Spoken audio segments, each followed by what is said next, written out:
एक परिवार जो कश्मीर में घूमने गया था और एक छोटी सी गलती ने इन्हें पहलगांव में मरने से बचा लिया। केरल के 11 लोगों का परिवार कश्मीर में घूमने आया था। श्रीनगर से सब पहलगांव की वादियों में घूमने गए थे। मौसम काफी अच्छा था, ठंडी हवाएं चल रही थी, मानो किसी जन्नत से रूबरू हो रहे हो। लेकिन उन्हें क्या पता था कि कुछ ही देर में उस जन्नत में नरक टूटने वाला था। इस परिवार ने डिसाइड किया पहलगांव की उस घाटी में जाने का, जिसे मिनी स्विट्जरलैंड भी बोला जाता है। और उसी दिन कुछ ही देर में एक बहुत भयानक आतंकवादी हमला होने वाला था। लेकिन अब जरा रुकिए, कहानी थोड़ी मोड़ देते हैं। ये पूरा परिवार 4 व्हीलर में ट्रैवल कर रहा था और इस परिवार में 2 बुजुर्ग भी थे जिनकी उम्र 65 से 70 साल रही होगी। ये जो परिवार था पहलगांव की मिनी स्विट्जरलैंड से सिर्फ 2 किलोमीटर की दूरी पर था। इतने में ही इस परिवार के बड़े बेटे जॉर्ज और उनकी वाइफ लावण्या के बीच में एक बहस चालू हो जाती है। जॉर्ज कहते हैं कि मम्मी पापा को एसिडिटी की प्रॉब्लम है, तो इसलिए एक चीज करते हैं, यहीं पर रुकते हैं, खाना खाते हैं, उसके बाद वहां पर चलते हैं। लावण्या का कहना था कि कुछ ही देर की बात है, वहां पर पहुंच जाते हैं। मैंने यूट्यूब पर सब देख रखा है, हर तरीके का खाना वहां पर मिलता है, तो हम वहीं पर चलकर खाना खा लेंगे। अब इसे कोइंसिडेंट कह लो या फिर नसीब कह लो, जॉर्ज अड़ गया था।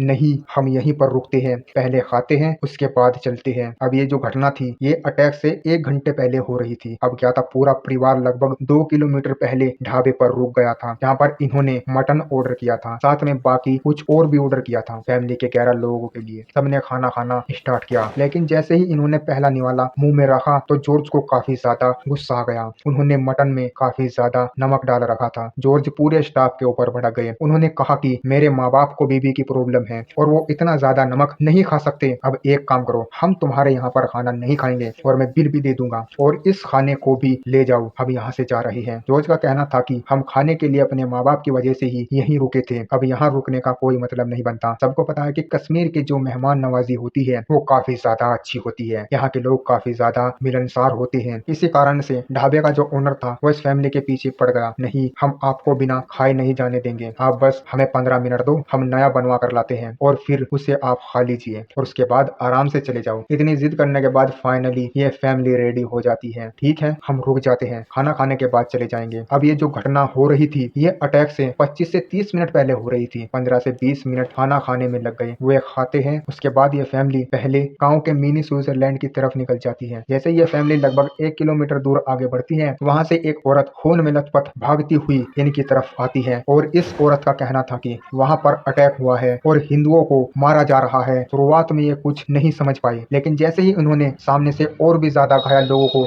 आते हुए देखा तो उनकी समझ में आ गया कि कुछ तो गड़बड़ है। इन्होंने तुरंत अपनी गाड़ी को मोड़ा और उस जगह से काफी दूर निकल आए। जॉर्ज की पत्नी लावण्या का कहना था कि अगर हम जॉर्ज की जिद की वजह से उस ढाबे पर नहीं रुकते, अगर खाने में तेज नमक नहीं होता, अगर ढाबे वाला हमें रोकने की कोशिश नहीं करता, तो शायद हम जिंदा नहीं होते।